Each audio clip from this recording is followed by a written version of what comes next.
পানীয় জলের সমস্যার সমাধান করতে পশ্চিমবঙ্গ সরকার একটি নতুন অ্যাপস গঠন করতে চলেছে।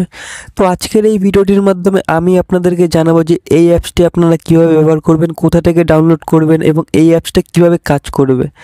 তো যাই হোক, ভিডিওটি শুরু করার আগে আপনাদের সকলকে রিকোয়েস্ট করছি, আপনি যদি আমার চ্যানেলে নতুন হয়ে থাকেন তবে চ্যানেলটি সাবস্ক্রাইব করে পাশে রাখা বেল নোটিফিকেশনটি প্রেস করে রাখবেন।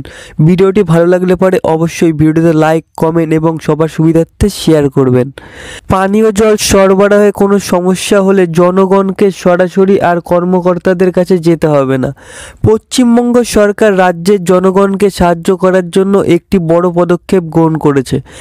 এখন থেকে কেবলমাত্র নতুন একটি অ্যাপ ব্যবহার করে অভিযোগ জানাতে পারবেন সকলেই। তো জেনে নেব সবার প্রথমে অভিযোগ জানানোর সঠিক উপায়টা কী। পশ্চিমবঙ্গ সরকারের অনেক মানুষ পানীয় জলের সমস্যার সম্মুখীন হন, যেমন জল সরবরাহ থেকে জলের লাইন সংযোগের মতন সমস্যা হয়। তবে প্রায়শই লোকেদের পক্ষে সরকারি কর্মকর্তাদের কাছে এই সমস্যাগুলি রিপোর্ট করা খুবই কঠিন হয়ে দাঁড়িয়েছে। এটি সহজ করার জন্যই সরকার একটি নতুন অ্যাপস চালু করেছে, যেখানে লোকেরা ঘরে বসে জল সম্পর্কিত সমস্যাগুলি রিপোর্ট করাতে পারবেন।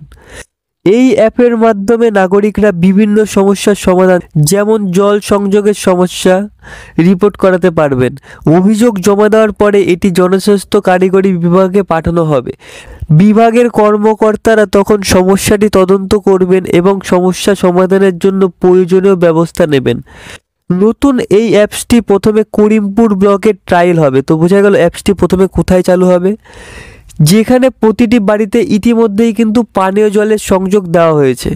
এই ব্লকটি সজল ব্লক হিসেবেও কিন্তু চিহ্নিত করা হয়েছে, যার অর্থ হলো বাসিন্দাদের ভালো জল সরবরাহের জন্য স্বীকৃত।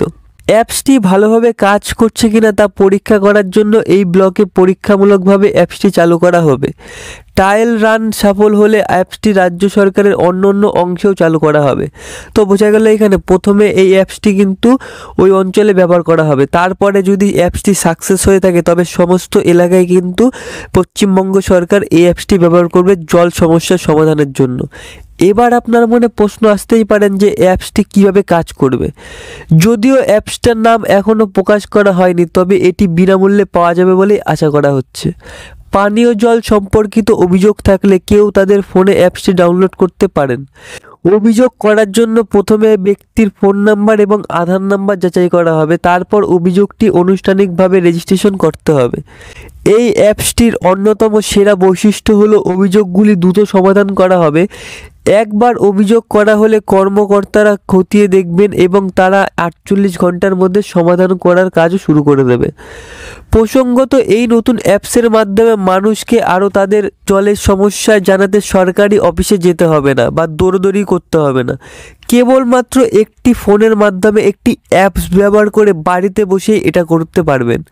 এটি পশ্চিমবঙ্গের মানুষের সময় এবং শ্রম সাশ্রয় করবে এবং তাদের পানীয় জলের সমস্যার দ্রুত সমাধান করবে। তো বোঝা যাচ্ছে এখানে রাজ্য সরকার যে অ্যাপসটি চালু করতে চলেছে সেটা কিন্তু করিমপুর অঞ্চলে সবার প্রথমে ট্রায়াল করবে। তারপরে সেটা যদি সফল হয় তাহলে কিন্তু রাজ্য সরকার এটি সব এলাকাতেই ব্যবহার করতে চলেছে। তো যাই হোক, ভিডিওটি এখানেই শেষ করছি। ভিডিওটি আপনি কোথা থেকে এবং ভিডিওটি আপনার কেমন লাগলো কমেন্ট করে জানাতে ভুলবেন না। এবং ভিডিওটি যদি আপনার ভালো লেগে থাকে তবে অবশ্যই ভিডিওটিতে লাইক, কমেন্ট এবং আমার চ্যানেলে নতুন হলে চ্যানেলটি সাবস্ক্রাইব করে পাশে রাখা বেল নোটিফিকেশনটি প্রেস করে রাখবেন। আজকের মতন এখানেই শেষ করছি।